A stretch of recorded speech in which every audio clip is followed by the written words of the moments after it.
Welcome to the show. I'm China. And I'm Naisha. It seems things are looking up as far as the pandemic goes. People all over are getting vaccinated and things are slowly starting to open up. And sports have restarted. They're going to look and feel a little different for a while, but I think everyone is happy that we get back to playing. Definitely. I know I'm happy to be playing basketball again, and Noah went to talk to our hockey team to get their take on getting back on the ice. How was wearing a mask on the ice affected the play style? I don't know. I'd say it kind of makes it a little slower. Like you're not out on the ice as long because it's harder to get air in, so you get tired faster. That's Just what I'd say. Kind of shorter shifts a little bit, or Yeah, a little bit shorter shifts, I'd say. all right, Makes it harder to breathe, obviously. right. And so, do you feel like with it harder to breathe? Do you feel like safe wearing them still, or are you getting enough air? You think? I mean, I'd say I feel safe because nothing's happened yet, but do I like wearing it? No, because it when you're trying to get air and you can't get air, it kind of sucks. Yeah.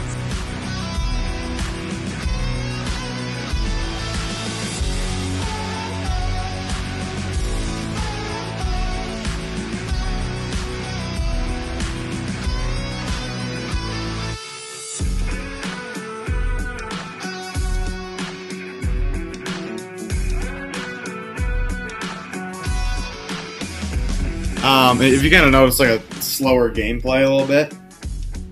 Yeah, I mean, I wouldn't say like slower. I would say like more like there's taking like shorter shifts, shift. But he's still going probably just as hard, but like you can only really go for about like 30 or 40 seconds, and then you gotta get off. You're spent. Reporting for EaglEye, this is Noah Archambault. Thanks, Noah. Things will still be weird for a while, but at least we're making progress toward normal. Yeah, it's been so hard to stay away from family, friends, and the people we love, but it's only temporary. Yes, others don't really have a choice in the matter sometimes. There are people who are taken from their loved ones and really get to see them. Elizabeth has a story about something similar. Here's a story about her uncle who was deported back to Mexico, leaving some of his closest family back in the States. Hello, my name is Victor Zavala. I'm 26 years old. I was born in Acapulco, Guerrero, Mexico. I moved to the U.S. in '97. I was going on my 4th birthday. I lived in the U.S. for almost 22 years. When did I get deported? September 19 of 2019. I was sent to the border over in Laredo, Texas. And, you know, from there they just drop you off and you cross the border. Yeah, you go into Mexico kind of scared, to be honest. It's kind of scary at the border. There's a lot of people that are doing illegal and bad things, and from everything you hear in the news and stuff like that, you end up thinking that way, you know, so it's kind of scary. It was depressing, you know, being away from your family and not being where you call home. I used to have a family, my daughter, my wife. I'm no longer with them, so it's a big change. Right now I'm running a car wash and also a hot dog stand. You could work here for a 12-hour shift and get paid $10 the whole day. And in America you get paid by the hour. Where you live, how you live, it's all different. The lifestyle is different, what you do is different, what you eat is different. The way of living, you know, the things we take for granted, little things like hot water or being able to go to your mother's house. One thing I gotta say is cherish the people you have around you, your family, your loved ones. Even though people that you don't like, because you'll end up missing them too. That's sad. It is, and while we don't know the whole story, I think we can agree that anytime we have to be away from the people we love, it's difficult. And while most of us don't know what it's like to be forcibly sent away from our family, quarantining during the pandemic is not the same. Maybe we can empathize a bit more now with feelings of isolation.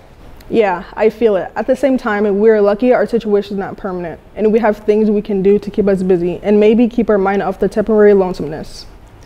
Huda talked to some students to see what they have been doing over the quarantine. With COVID cases rising every day, it's been hard to find things to keep you busy during quarantine. So we decided to catch up with some of our fellow Eagles to see what their favorite quarantine activity is. So over quarantine, what I've spent most of my time doing is work. I've been working a lot more over quarantine and over break than ever. During quarantine, I really enjoyed baking. Over quarantine, my favorite thing to do was dance with my sister and work out and exercise every single day. My name is Josie Mako, and during quarantine I baked a lot. And this is Huda Ali reporting for EaglEye. So over quarantine, I've been working out a lot. How about you? I spent a lot of time trying to finish homework, and I've been working also. Cool. I know a lot of people have been listening to music. I know I have. Definitely. Music is just one of those things that can be comforting. And entertaining. Music is many different things to different people. Here's Cammie and Avery with AVHS Rap 2020.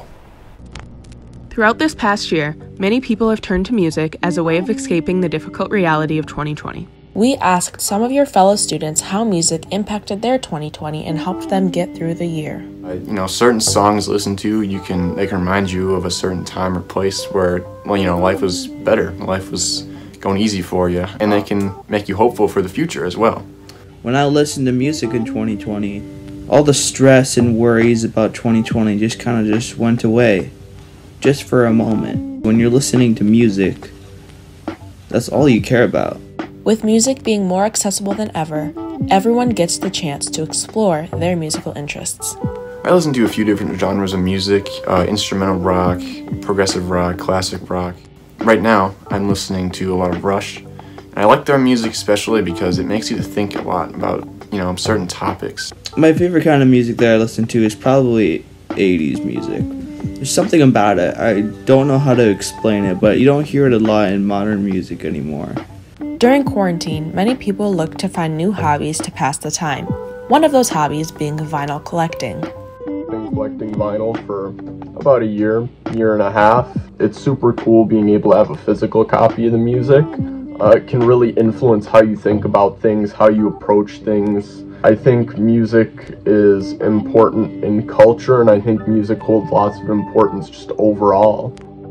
If you want to see AVHS students' top song picks of the year, check out the AVHS Rap 2020 Spotify playlist or scan the code on the screen in your Spotify app to take you directly to the playlist.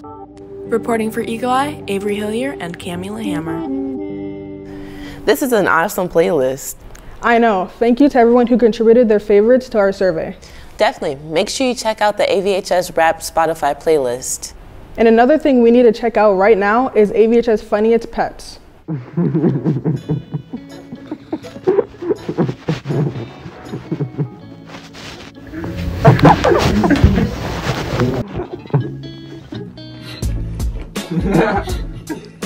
What are you laughing at?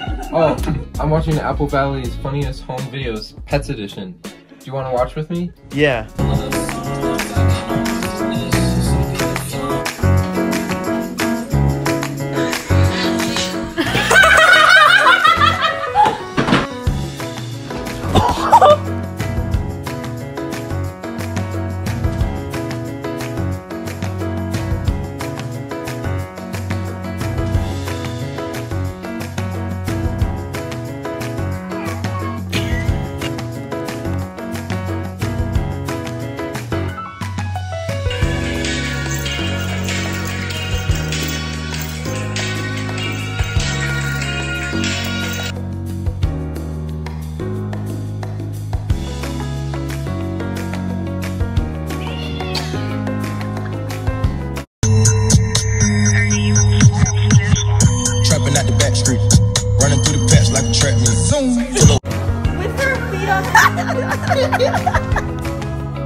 You're right, that is pretty funny. I know, right? I'm Levi. And I'm Odin. Reporting for EaglEye.